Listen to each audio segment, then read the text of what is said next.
Welcome to another episode of PopRica, where we talk about anything and everything that's shaking in the parenting world, spiced by yours truly, Rica. Alright, if you guys notice, I've got some makeup on, which doesn't usually happen. Like, it's not very often that you see me ayos na ayos, especially so that I am mom of 2 boys. Being a boy mom requires that you have strength of heart to endure all the dirt that comes with them. No, but seriously, I mean, like, my boys love getting down and dirty. So they like picking up sticks and stones. They like going outdoors. They like just touching things and playing with them. And I don't think it's just boys, really. It's like generally all children are drawn to like the real stuff.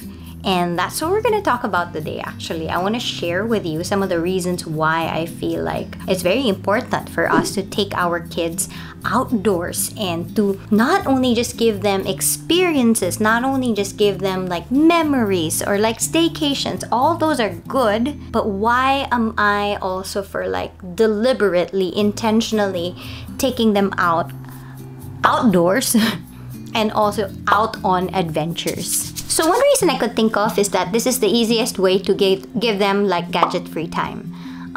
Let's all face it, that this is the information age, the virtual reality age, and I feel like our kids have come in contact with all things virtual already, or like many things virtual, and it cannot be helped. I know of some who could, but more or less the general public, I think, nakahawak na yun ng iPad, ng phone, and sometimes it's a struggle to get them off of it, not only because of how much they love it, but also how convenient it is for us to actually have those gadgets as yayas, right? I mean, I'm guilty of that. I feel like when we go outdoors and hike or camp, it's an opportunity to not only reduce their gadget time, but also to give them a balance of life na, you know, not every day is a safe day. Not every day is going to be a controlled environment day. You know, when I hike, I sometimes repeat the mountains that I would climb, and sometimes the same mountain can become like a totally different mountain just because of the weather. And I think that's what I'm talking about when we subject them to something that is not controlled. I mean, I can't control it. If today the rain chooses to rain on us or the sun chooses to shine brighter than yesterday, I can't really control that. But then when I'm going through a mountain with all of those elements, it teaches me how to prepare myself for things that are unexpected. It teaches me to deal with things that I may not necessarily like, things that actually they don't encounter on a day-to-day basis kasi masyado nang safe yung environment nila. So you can say that the first 2 reasons are really for character building. It helps a kid to actually know himself. Also, I think my kids have learned so much about themselves just by subjecting our family into like conditions like that. Like yung firstborn ko, alam naming lahat. Na to get him moving, to get him to finish a course, no matter how hard and how long, he needs to talk. He needs somebody to chat with for the long haul.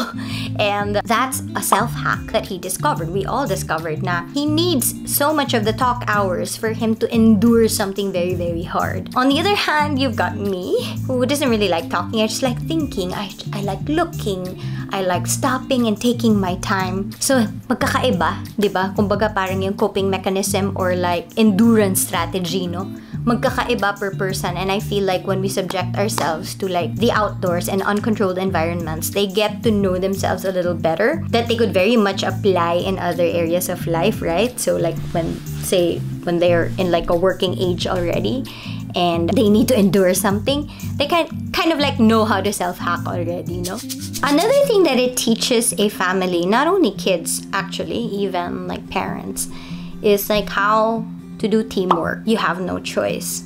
I mean, when conditions are rough and tough, you have no choice but to be a great teammate. Because if not, you're only gonna make your conditions worse, right? So if you've got somebody complaining in your team or your family, it could be, one lesson could be like, how can I complain less? But then also how to pacify oneself or how to help another teammate, diba? So the options are endless for like what lesson are we trying to learn in this moment. But it's such a great teacher for our characters to be built and also for our relationships to actually get stronger. Of course, I think it's, you know, a no-brainer to know that hiking, camping is very, very good for the body. You know, one story that I've read in this book called Anatomy of Anxiety.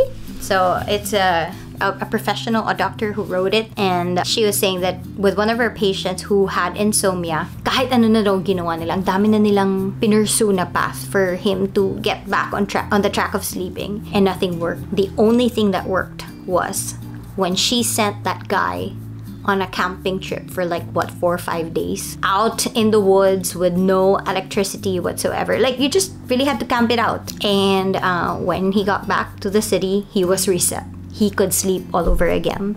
And I think that there is really something about the natural, like circadian rhythm. Diba? Nakakatulog tayo hindi dahil lang sa kailangan nating matulog, but because we follow the movement of light. Diba? Light and dark and light and dark. It kind of like signifies and signals to us what we're supposed to do next.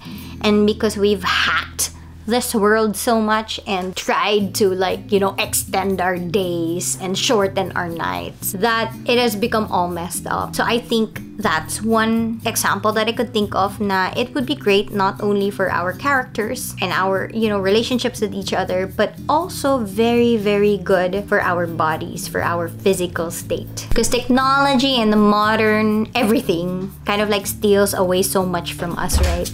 And all of the things that say hi.